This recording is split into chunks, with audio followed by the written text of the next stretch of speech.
Hi there! In today's video, I'll show you how to sync iPhone photos on your Apple Watch SE 2nd generation. Let's get started. As a first thing, we would need to open Apple Watch application on our phone and here scroll down until you will see this app named Photos.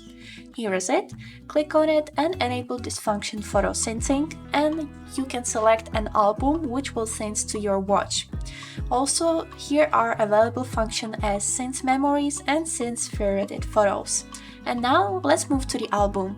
Here we can choose an album which we wanna sync. For example, I will choose this Pinterest album, which has 123 photos, and click here on Photos Back. Now you can see the album change to Pinterest, and here we can also set a photos limit from 25 photos to 500.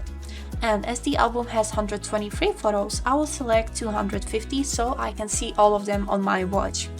And now it's all done.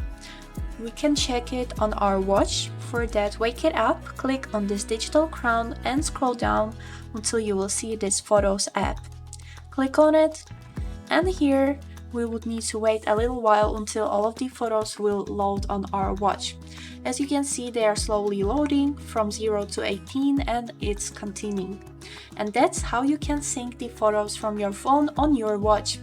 That was all for today. I hope this video was helpful for you and thank you so much for watching.